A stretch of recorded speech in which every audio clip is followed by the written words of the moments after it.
Yun. Dali mga bro. Oops. Alright. Yan o. Yun. Dali naman. Dali naman. Ayun. Dali naman. Bro, dali naman o. Sunod-sunod. Hindi tayo magkang-uugaga. Sunod-sunod mga bro. Dali mga bro. Malaki. Yun. Malaki. Oh, malaki. Lahat. Ito. Oops. Malaki mga bro. Ayan o. Ito yung pinakamalaki nating huli ngayon. Ayan o. Aba. Grabe. Lumot lang talaga malakas mga bro. Ito. Ayan. Ayan mga bro. Ayan ang huli natin. Napakarami. Tapos ito yung sinasabi ko sa inyo, malaking ayungin. Ayan.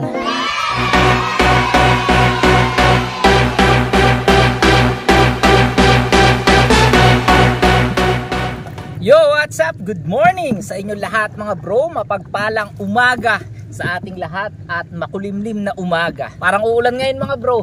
Madilim ang kalangitan. Umagang umaga. Sawang oras natin ngayon mga bro ay 6:30 AM. At ngayon ay susubukan natin na mamingwit gamit naman ang pain na lumot. Kahapon kasi mga bro ay nakita natin yung mga bata na namimingwit. Ang gamit nilang pamain lumot. So napatanong ako, may lumot na ba? Di ba mataas pa yung level ng lawa mga bro? At naalala ko, oo nga no, matagal na hindi umuulan. Ngayon lang, parang uulan. At pagka ganun mga bro na matagal na hindi umuulan, ay anong nangyayari, mabilis talaga yung pagbaba ng level ng lawa. Dahilan, para lumabas yung mga lumot ulit na pwede nating ipamain sa ating pamimingwit. Kaya yun, napag-isip-isip ko na masubukan ngang mamingwit gamit ang pain na lumot. No? Yun nga lang, nag-iisa uli tayo. Solo fishing. Si Kagawad ay tulog. So galing kasi tayo mga bro sa pangingisda. Marami tayong hinuli kanina. Nasa hindi naman karamihan katulad dun nakaraan. Ang huli natin na tilapia kanina nasa 27 kilo. Marami na rin yun. Pero hindi katulad dun nakaraan mga bro. Kasi nung nakaraan ang huli natin 54 kilo. So halos kalahati na wala. So ganun talaga pagka tayo ay nangingisda mga bro. Araw-araw hindi naman pare-pares yung hulihin natin. Si Kagawad ay nagpapahinga. Hindi ko na niyaya. Sinabihan ko kanina. Titingnan daw niya pagka siya ay nagising na maaga. Pero yun, sarado yung kanilang bahay. Kaya hindi na ako kumatok. Baka nagpapahinga na. So hindi natin alam kung susunod yun pagka nakita tayo na wala doon. Kaso baka hindi na rin sumunod yun mga bro. Dahil mataas nga yung level ng lawa pa. Syempre wala naman yung bangka na gagamitin. Tatama rin na yun pag maglalakad sa bundok. O kaya maglulusong, di ba? Wala, ano yun? Wala, sumabi tayo.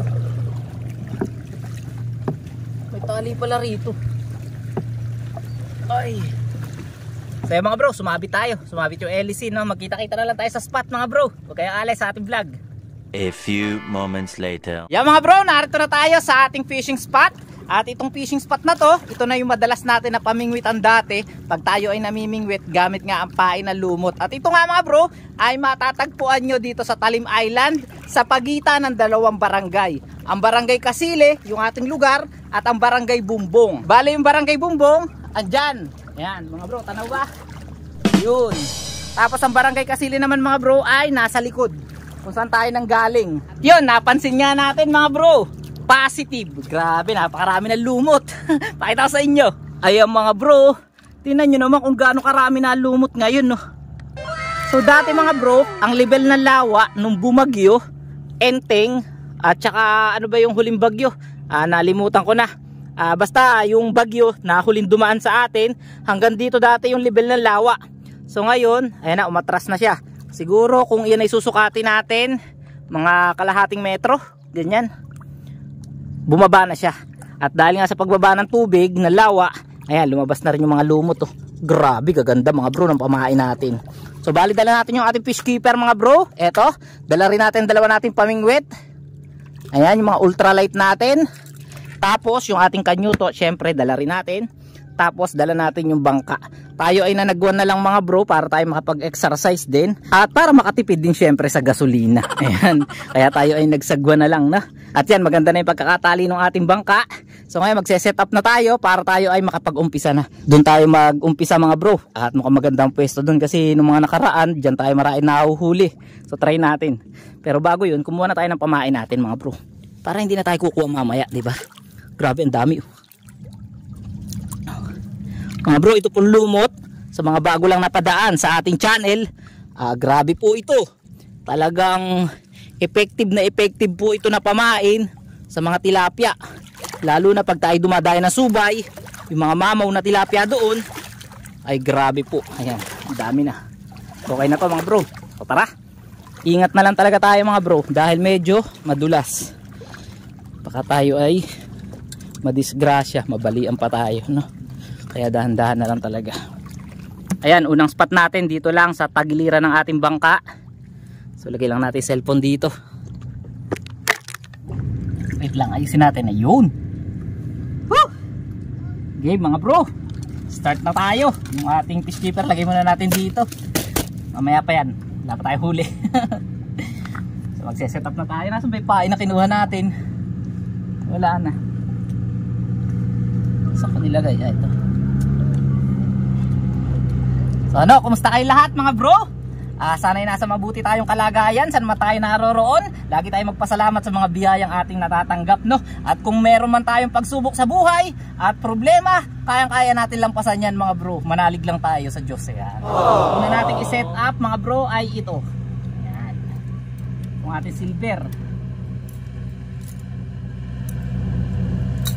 Lagay tayo ng hook. Ang gamitin nating hook mga bro, yung medyo malaki siya ng konti. No? Medyo malaki siya ng konti. Tapos pagka hindi natin mahuli yung mga isda, so ibig sabihin noon maliliit yung mga isda. So mag-a-adjust tayo ng hook pagka ganun, magpapaliit tayo. So ito number ano to mga bro? Ano ba to? Number 8. Ganyan, number 8 o 9.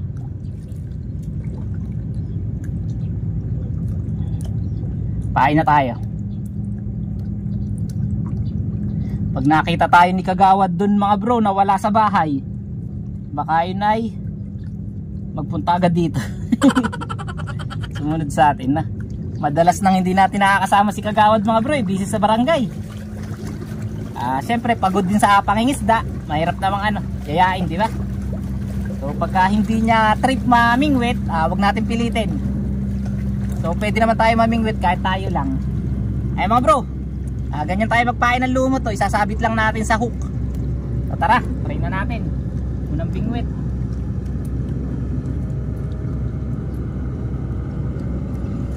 Mga ano lang yan mga bro, mga half meter lang yung taas nyan. Half meter. Tapos set up na rin natin yung isa. Ay mga bro, ang daming bangka na dumadaan, no? Mga ano yan, pauwi ng bayan. Lunes kasi ngayon, kaya maraming papasok sa trabaho tsaka sa school. Ayan o, mga biyahe ng bangka. Sunod.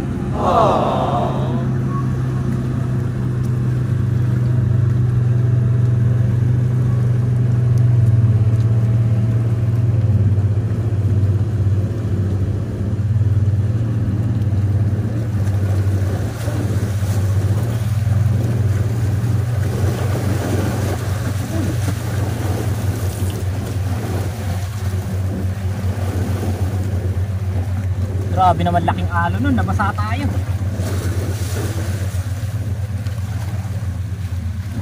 Mga bro, pangalawang bingwit.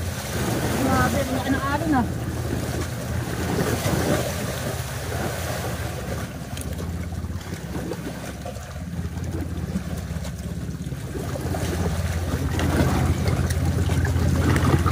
Ayan, nakalawit na yung dalawa natin bingwit.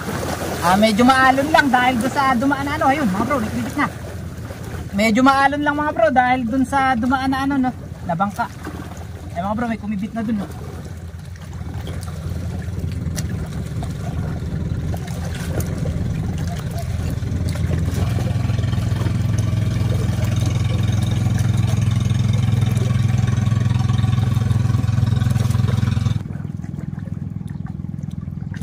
Yun mga bro.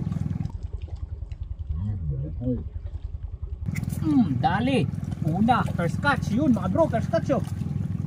Ayan na mga bro, good size. Pain lumot. Isa na tayo.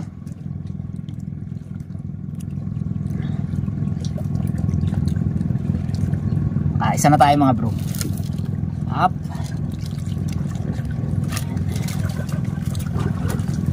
Zero.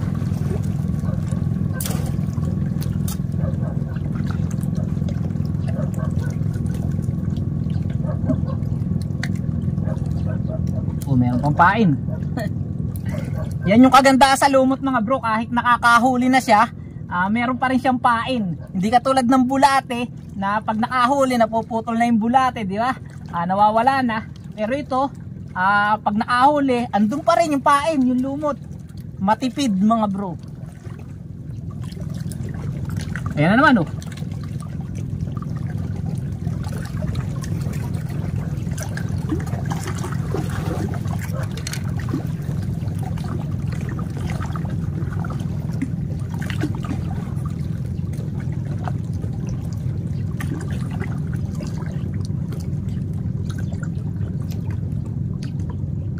Ayun, ay sayang, isang kinibit na pala yung isa.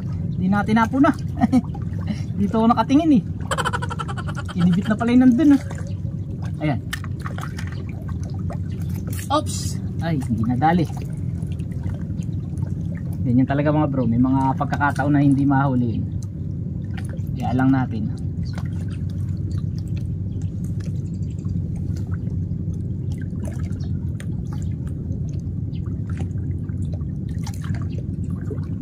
Yun. Dali mga bro. Oops. Alright. Yan o. Yun. Dali na naman. Dali na naman. Ay, natanggal. Sayang mga bro. Malaki pa naman. Ayan o. Pangalawa na to. Sayang mga bro. Narito. Natanggal.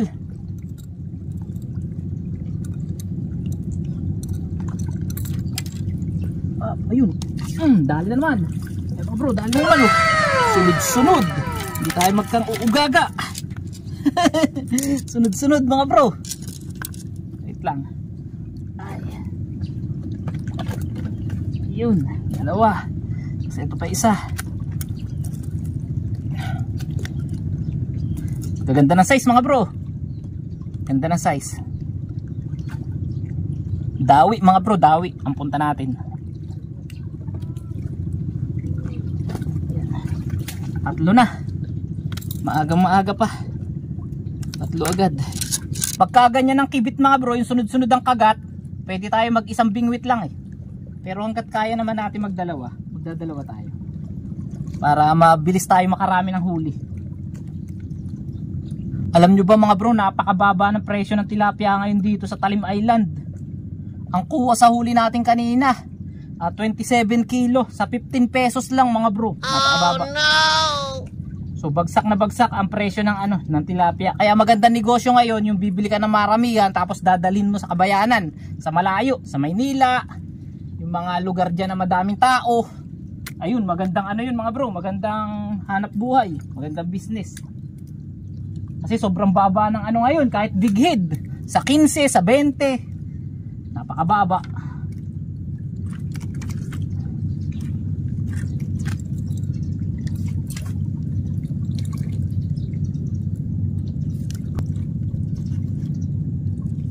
Uy, ayun na naman no. Hindi pa tayo nakapag-ayos ng isa, huli na naman. Hindi pa tayo nakakapag-ayos ng isa. Dali na naman mga bro, oh, puro good size.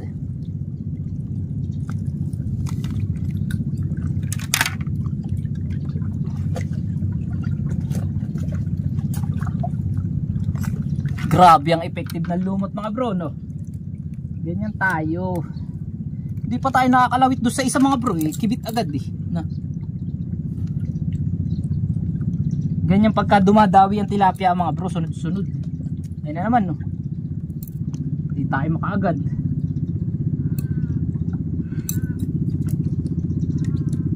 Yan. Nagkasabay din sa wakas. Nagkasabay din ang dalawa natin bingwit. Yun. Wala. Pinadali.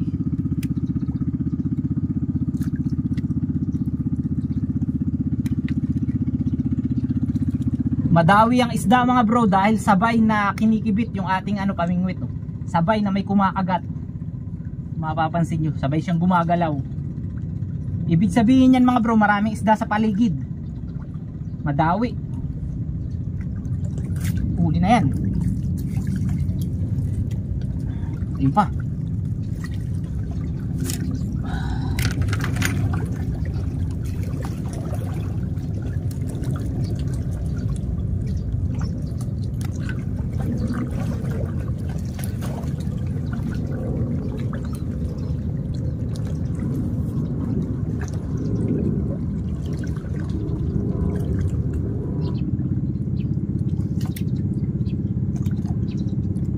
Ayun, sa gilid mga bro, meron din. Oh, mga bro, dali. Oh, nasa gilid lang, malaki. Nasa gilid lang mga bro. Ang laki. Diyan lang. Pag bigwas natin, napunta dyan, kinagat dun. Ganyan kadaming isda ngayon.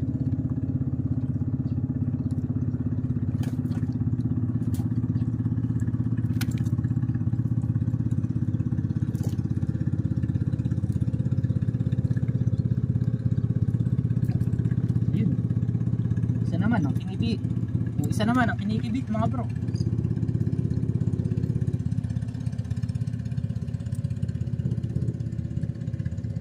Wala pa tayong kalahating oras mga bro, ang dami na nating huli. Ganyan talaga pagka madawi.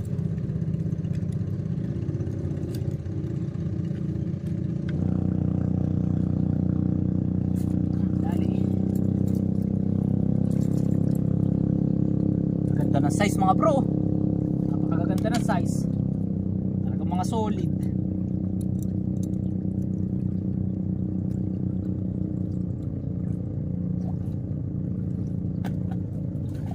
Mga bro, ayan na kaagad ang huli natin.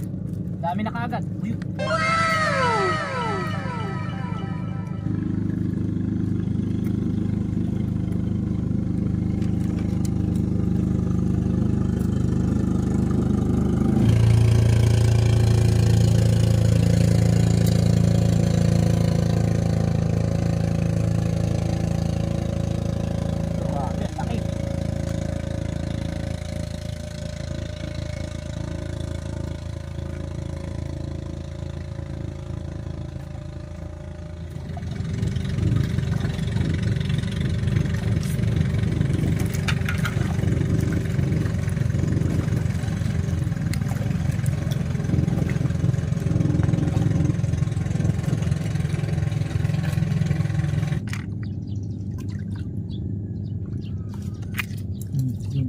Maliit pala. So yung ganito kaliit mga bro, release. Kukuhanin lang natin malaki. Ayun o. Yan, malaki to.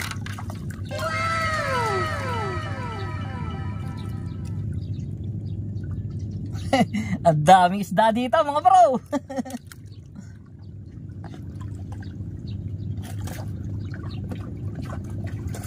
Eh mga bro, cut video muna tayo ha. Magtitipid muna tayo sa ating battery.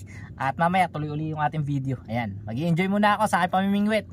1 hour later. Yon, time check natin mga bro. Alas 8 na ng umaga. At nawala yung dawi. Siguro mga 15 minutes na hindi tayo nakakahuli. Ganun talaga mga bro, no? Sa pamimingwit ng tilapia, meron talagang oras na dumadawi yung tilapia. So meron namang oras na nawawala sila. Pero yun naman, panandalian lang din. At babalik din ulit. So siguro nagpapalipas lang sila ng ng busog. Tapos mamaya kakagat ulit sila na. Ito na mga bro, yung huli natin Yan. Ayan mga bro, madami na. Yeah. Pain ay lumot, napaka-effective talaga. Siguro mga kulang-kulang 2 kilo na yan mga bro. So dadagdagan pa natin yan. Ayan may kumikibit Ayan, may kumikibit. Tuloy mo. Iisa na yung pain yan Dapat pala pagka ganun mga bro, nawawala ang dawi, magpapalit tayo ng experiment kaya tayo. Papalitan naman natin ng bulate pagka ganun, di ba? Kasi di ba sa tao pagka ganun nakakain ka na ng kanin, dapat iba naman. Mga merong appetizer, may dessert, di ba? So subukan kaya natin yun mga bro. Pag nawala yung dawi sa lumot, try naman natin hipon o kaya bulate, di ba? Kasi baka nagsasawa rin sila Sa mga susunod nga natin video mga bro, mag-e-experiment tayo ng ganyan. Mga bro, lipat muna tayo ng pwesto. At talagang wala talagang kagat, napakadalang. Lipat muna tayo.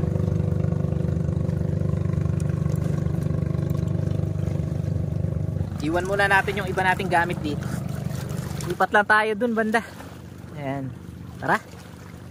Yan mga bro, dahil madalang na yung kagat dun sa kabila, lumipat naman tayo ng spot. So dito naman tayo sa may ilalim ng ng rock formation. At yung cellphone natin nasa loob ng bato.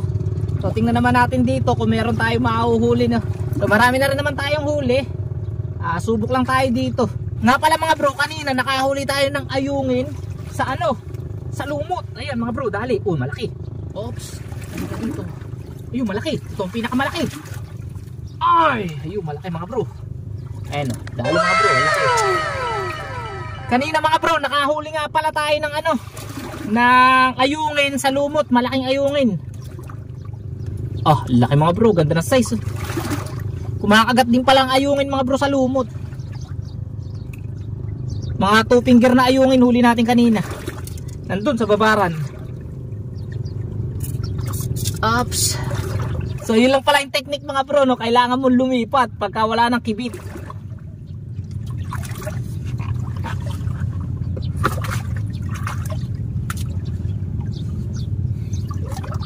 Yun nga lang mahirap dito sa pwesto natin mga bro, pagka umalon, naku po, mababasa tayo. Apul na apul kasi tayo sa sa pinakalawa kaya ganun talaga. Pag umalon ng malakas, basa tayo. Tatayo na lang tayo mga bro. Abang-abang pa rin. Ayan na ang alon.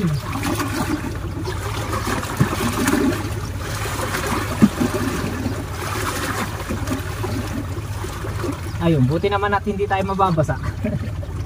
Mahirap pagkain tayo nabasa Dali mga bro, malaki. Yun, malaki. Oh, malaki, pulahan. Tika rito. Oops, ang laki mga bro. Ayan Ay, ito yung pinakamalaki nating huli ngayon. Ayan Aba. Grabe. Ang laki mga bro.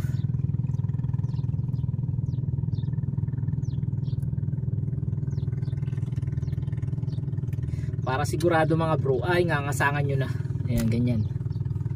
Wala.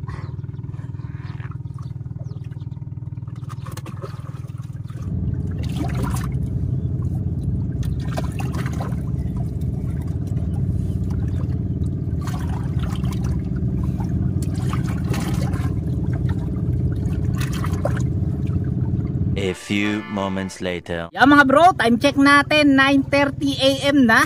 At halos 2 oras tayo na namingwit dito sa spot na to. At madami tayong huli mga bro. Ay papakita ko sa inyo. So ngayon kailangan na natin makauwi mga bro, dahil may aasikasuhin pa ako sa bahay. At saka yung huli natin ay sapat na, sobra-sobra pa mga bro. Madami talaga tayong huli. So ipapakita ko sa inyo. Ayan, nakapagtupi na tayo ng ating mga pamingwit. So uwi na tayo. Lagay muna natin sa bangka yung ating mga gamit. So let's go. Yeah mga bro, shoutout muna tayo kay Triple R TV ng Davao de Oro. Sa lahat ng Maramba family dyan sa Montalban, Rizal. Shoutout din sa lahat ng mga Kanduli anglers ng Santa Rosa, Laguna.